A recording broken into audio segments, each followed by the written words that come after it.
Ahoy, Desert Friends, it's Jeffrey Cranor here to let you know we've got some big, cool things coming this summer. You can wait for me to tell you about them before each episode, or you can get on our newsletter. Sign up at welcometonightvale.com. You not only get to hear about things like the release date of our upcoming Night Vale role-playing game, pre-order link in the show notes, by the way, future live show tours, new merch, and even personal recommendations from me and my co-writer Joseph Fink. You can also join our Patreon for as little as $0 a month to stay abreast of these things too. And if you wanted to give more, we have amazing benefits like director's notes for each episode, twice monthly essays from me and Joseph, monthly hangouts, and a weekly book club. That's right. This next week in the book club, we're going to start talking about Shirley Jackson's We Have Always Lived in the Castle. Patreon is how we have stayed independent and active for nearly 13 years. Patreon.com/welcome to Night Vale. Finally, you got to see the new stuff in the merch store. A postmodern throw pillow by Rob Wilson. It's the postest of modernity. Dave Watt's psychedelic show poster and Jessica Hayworth's dope AF bird hat. That's all at welcometonightvale.com. Click on store. Okay, that's all for now. And hey, it's summer in New Zealand. At last, alas, alas's Atlas. It's lost. Welcome to Night Vale.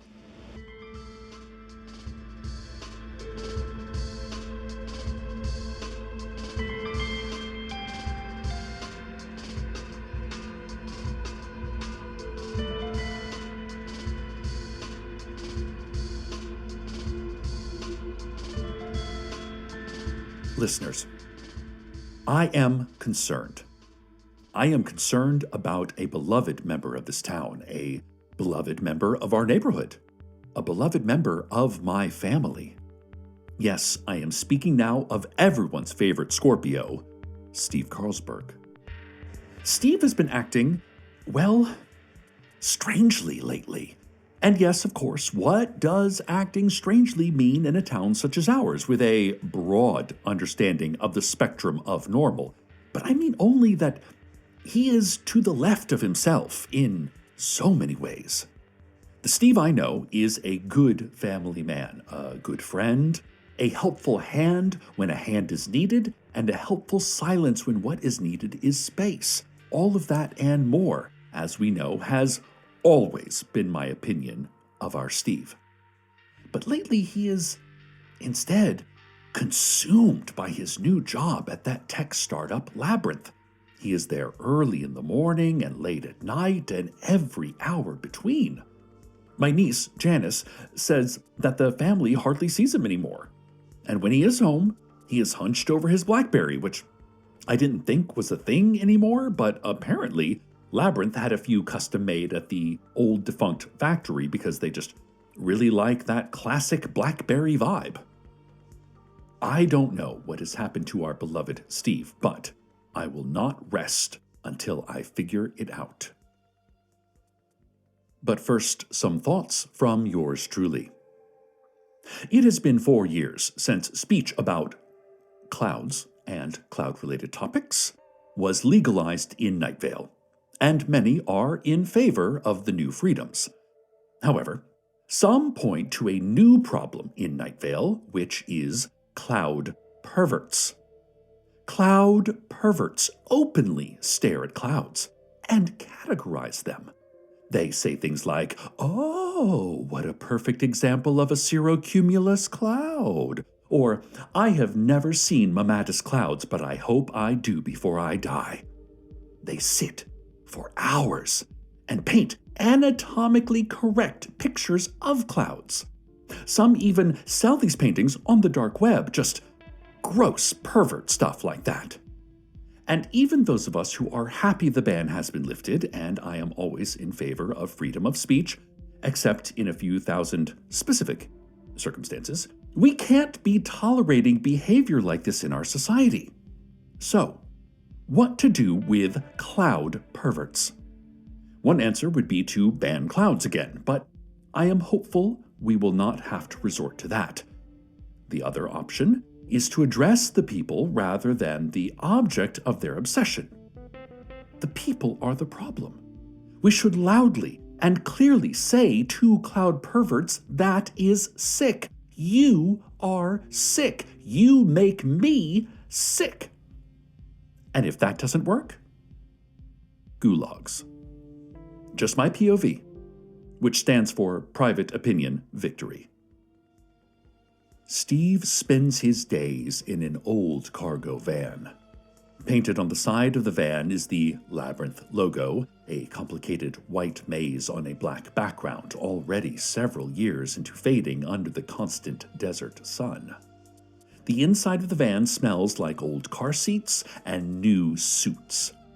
The frame rattles when going over the rough pavement of the roads far out in the desert, where no one drives unless they are trying to go somewhere they can't be seen.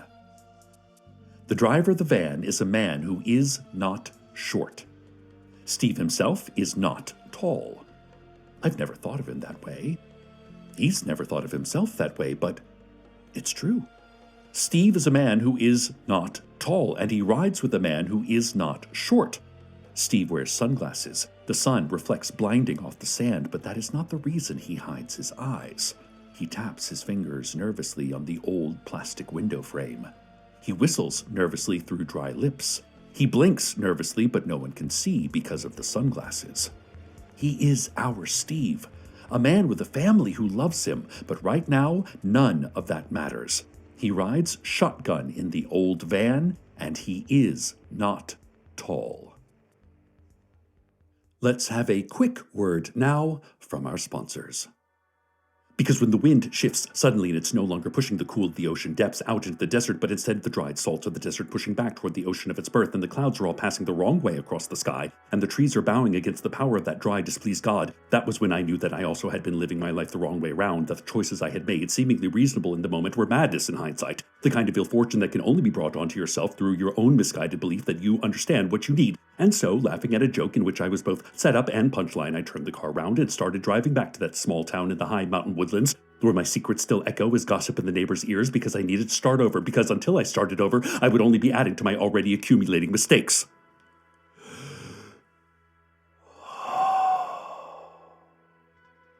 Listerine.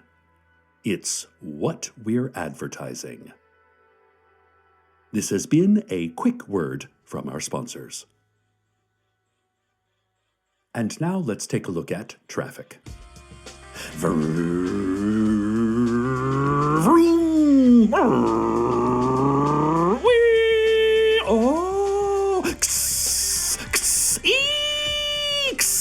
Beep, beep, beep, beep, out of the way. Back at you, buddy, you two jerkhole. Come on, bud, drive your special car. Thank you. Okay, we're here. This has been traffic. The van pulls over at the sand dune that looks like every other sand dune.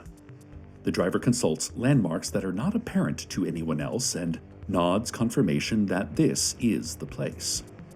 The man who is not short gets out of the van, and Steve, the man who is not tall, follows. The two men, equal in height to the millimeter, walk quickly to the back of the van, and with a few efficient movements, heave a large wooden crate out of the back. Grunting and swearing and sweating through their no-nonsense button-up shirts, they carry the box up the sand dune to the very top, and then lay it carefully down so as not to jostle whatever is inside. After that, they take a few minutes rest. Neither of them speak. From the top of the sand dune, they can just barely see the rooftops of Night Vale glittering in the noonday sun. I don't know what Steve thinks as he looks back at his town. The other man offers him water, and he gratefully drinks, but does not speak his thank you. Talking is discouraged in this line of work. So he sweats in silence, and then, break over, the two get back to their task. More on Steve soon. But first, the Children's Fun Fact Science Corner. Here are some quick do's and don'ts to have a safe and scientific time at home. Do have beakers filled with different colored substances. If some of the beakers are bubbling, all the better.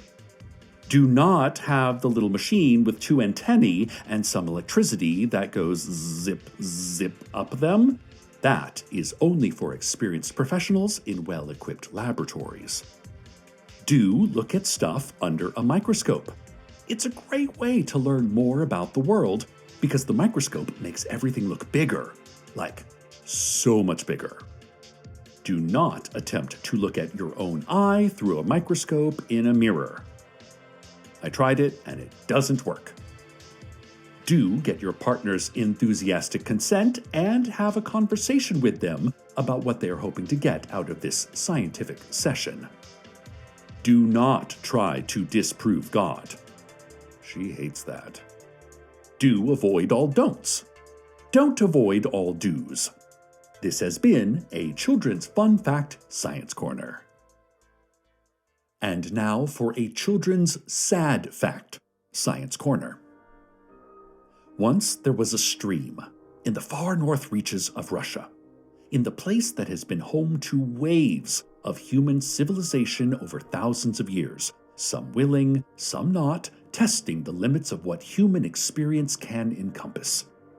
In that stream was a kind of fish. It was not a pretty fish, if we are to judge other creatures only by their aesthetic or practical value to us, and by that same rubric, neither was the fish nutritious or tasty, but it was alive, and it lived in the stream.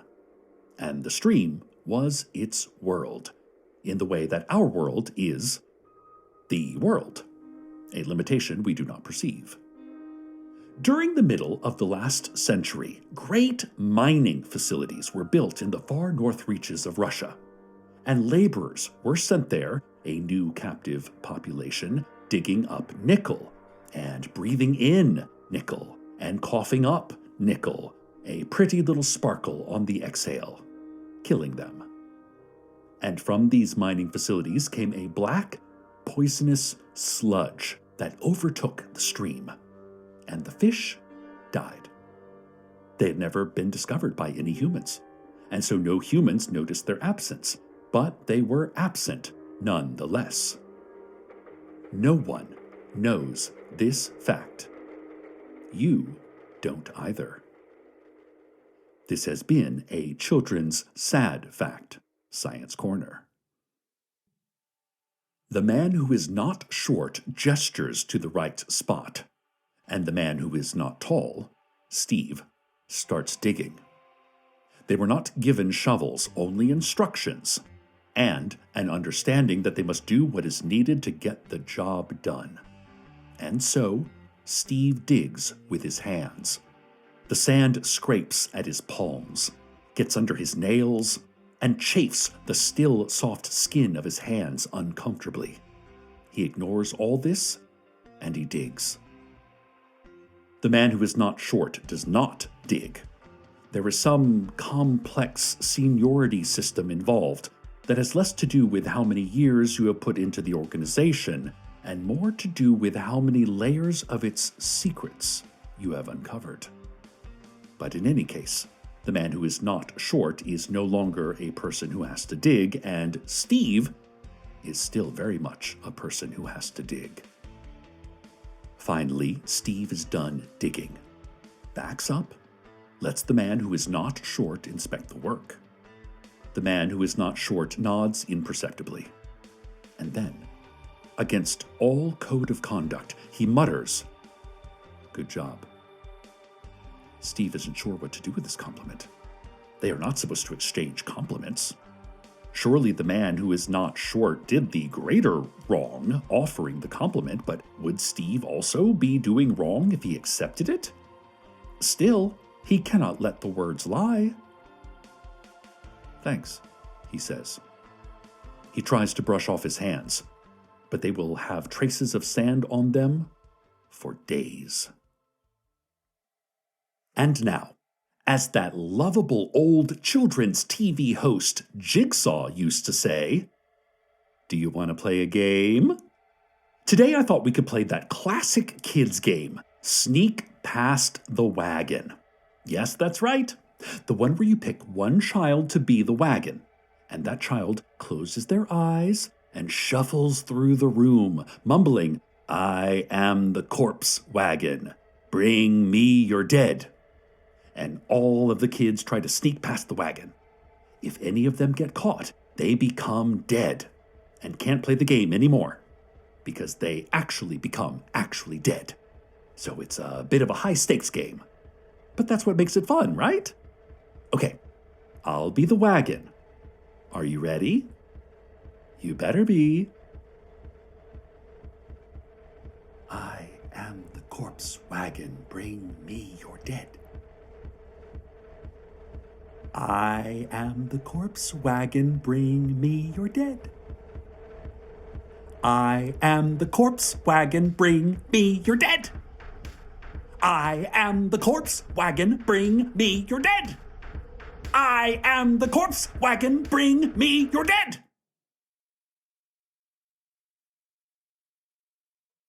I am the corpse wagon, bring me your dead. Again, in the words of that lovable scamp Jigsaw, that was so fun. Thanks for playing. Hole Doug. The man who is not short finally joins Steve, the man who is not tall. The two of them take hold of the crate and gently lower it into the sand. When the crate is snug, the man who is not short steps back again and leaves Steve to the grunt work. The wind over the sand dunes whistles a hollow, inharmonic melody. Far away, a cloud formation works itself up into a storm. Although, until it leaves the empty spaces and makes contact with human civilization, it is not yet truly weather.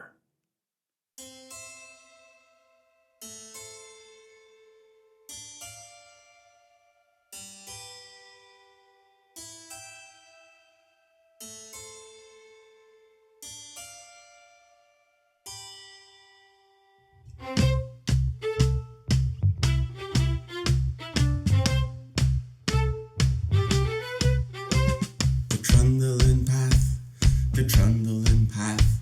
There's no bed of roses and no welcome mat. But taking it short, where's the fun in that? I'd love to know. The trundling path, the trundling path. Why wiggle and squirm only to become a stat?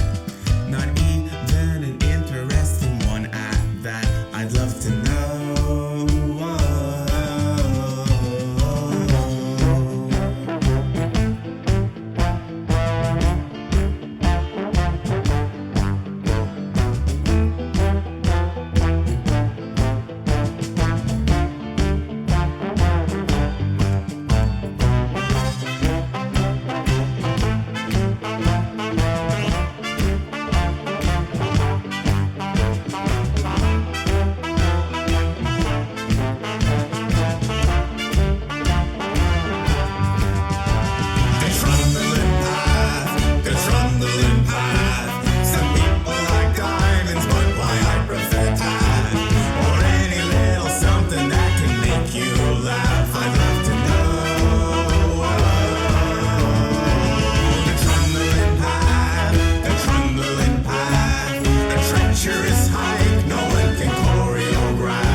The thunder peters out to nothing. The storm has drifted to less fortunate parts of the world. Here in Night Vale, we remain in sunny stillness, in the peace between problems. The man who is not short walks across the desert, and Steve, the man who is not tall, follows. Not a single car has passed along this desolate stretch of road, and so they return to their van unseen. Finally, Steve speaks. Can I ask? The man who is not short makes no attempt to stop him from speaking, but also offers no encouragement to continue. Still, Steve persists. The crate is buried in a sand dune which changes shape and moves with the wind. Soon enough, it will be uncovered for anyone to find. So what was the point of our work today? The man who is not short looks out to the horizon, as if expecting the arrival of others. But there are no others arriving. The road remains empty. It's a good question. The man who is not short allows. Thank you, says Steve, feeling ashamed of how grateful he feels for even this small encouragement. It's best not to ask any questions, the man who is not short continues. Especially good ones. He gets back into the van. Steve, after a moment, does as well. The van roars to life. The radio comes on. It is stuck between stations, a loud, unpleasant squeal. Steve covers his ears, but the man who is not short does not make any move to turn off or fix the radio. He swings the van around and starts slowly driving back toward Night Vale. Listeners, I am worried for my brother-in-law.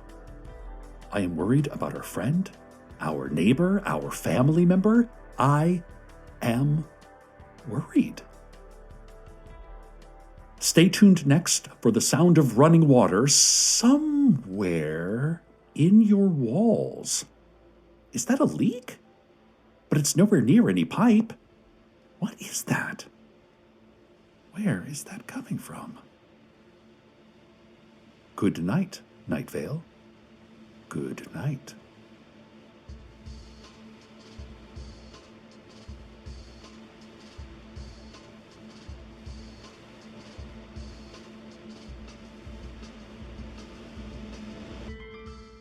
Welcome to Night Vale is a production of Night Vale Presents. It is written by Joseph Fink, Jeffrey Cranor, and Brie Williams, and produced by Disparition. The voice of Steve is Hal Lublin. The voice of Night Vale is Cecil Baldwin.